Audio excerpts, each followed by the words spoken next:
অসমৰ সৰ্বতোকালৰ সৰ্বোত্তম মহাপুৰুষ শ্ৰীমন্ত শংকৰদেৱৰ অনুপম সৃষ্টি হ'ল অংকীয়া নাট ভাওনা।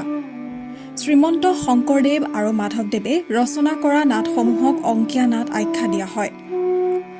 মহাপুৰুষ দুজনাই তেওঁলোকে ৰচনা কৰা নাটসমূহক যাত্ৰা ঝুমুৰাহে বুলিছিল। পৰৱৰ্তী কালত কোনো বৈষ্ণৱ ভকতেহে ইয়াক অংকীয়া নাট বুলি নামাকৰণ কৰে। ভাওনা শব্দৰ প্ৰকৃত অৰ্থ ভাও দি দেখুওৱা কাৰ্য। অংকীয়া নাটৰ অভিনয়কহে দৰাচলতে ভাওনা বোলা হয়। মহাপুৰুষ শংকৰদেৱৰ নাট্যকৰ্মৰ প্ৰধান উদ্দেশ্য হৈছে ধৰ্ম প্ৰচাৰ, মুখ্য প্ৰাপ্তি আৰু কাম পূৰণ। শংকৰদেৱৰ নাটৰ প্ৰথম নান্দী শ্লোকৰ পিছত সূত্ৰধাৰৰ শ্লোক আৰু সূত্ৰৰ উক্তিবোৰৰ পৰা এই কথা স্পষ্টকৈ বুজা যায়। সেই সময়ৰ নিৰক্ষৰ জনসাধাৰণে ধৰ্মৰ কথাবোৰ যাতে সহজে উপলব্ধি কৰিব পাৰে, তাৰ বাবে শাস্ত্ৰপাঠ আৰু মৌখিক উপদেশতকৈ নাট্যাভিনয় অধিক ফলপ্ৰদ উপায় আছিল। সেয়ে তেওঁ সংস্কৃতিৰ দিশত লোকব্যঞ্জক আহিলা হিচাপে গ্ৰহণ কৰিছিল অংকীয়া নাটৰ প্ৰদৰ্শন অৰ্থাৎ ভাওনা। লোকশিক্ষাৰ সহজ আৰু কাৰ্যকৰী উপায় হিচাপে গুৰুজনাই নাট্যাভিনয়ৰ পৰিকল্পনা কৰিছিল আৰু তৎকাৰ্যত সফলো হৈছিল। ভাওনাৰ লগত সম্বন্ধ নথকা, আগতে ভাওনা নেদেখা সমাজখনৰ লোকসকলক শিকাই বুজাই নিজে নাট কাটি বাদ্যযন্ত্ৰ প্ৰস্তুত, আহাৰ্য, ৰং বৰণকে আদি কৰি ভাওনা প্ৰদৰ্শনলৈকে যাৱতীয় কাম কাজ শংকৰদেৱে নিজেই কৰিবলগীয়া হৈছিল। মহাপুৰুষ শ্ৰীমন্ত শংকৰদেৱে অসমত নৱবৈষ্ণৱ আদৰ্শ প্ৰচাৰৰ বাবে সৃষ্টি কৰা পৰিবেশ্য কলা ভাওনা নিঃসন্দেহে অসমৰ শ্ৰেষ্ঠতম সাংস্কৃতিক সম্পদ।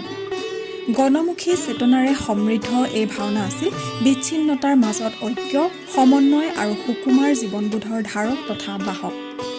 পঞ্চদশ শতিকাৰ শেষ সময়ৰ পৰা বৰ্তমানলৈকে অসমৰ জনজীৱনত ভাওনাৰ এক ভক্তিসিক্ত অনন্য আবেদন আছে।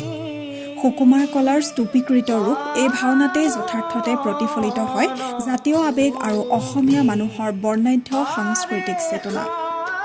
গুৰুজনাৰ এই মহান ভাওনা সংস্কৃতিক বৰ্তমানো অব্যাহত ৰাখিবলৈ চেষ্টা কৰিছে ডিমুৰ লগোৱাবাৰী, নাহৰহাবি, গজালি, কোঁৱৰচুক, গদাপানী পথ, ইকৰাণী, বৰহোলা আদি অঞ্চলৰ ৰাইজসকলে। ডিমুৰ লগোৱাবাৰী নাহৰবাৰী নামঘৰ প্ৰাংগণত 4 দিনীয়াকৈ অনুষ্ঠিত হোৱা ভাগৱত পাঠ আৰু ব্যাখ্যা অনুষ্ঠানৰ পাছতেই উক্ত অঞ্চলসমূহৰ কণ শিশুসকলৰ দ্বাৰা অভিনীত কৰা হ'ল গান্ধাৰী কৃষ্ণৰূপ দৰ্শন ভাওনা ভাগ। মহাপুৰুষজনাৰ এই ভাওনা সংস্কৃতিক এইসকল শিশুৱে কেনেদৰে প্ৰদৰ্শিত কৰিলে আহক উপভোগ কৰোঁ।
ডিমুৰ পৰা ৰীমা চেতিয়া, ডিমু নিউজ 24/7।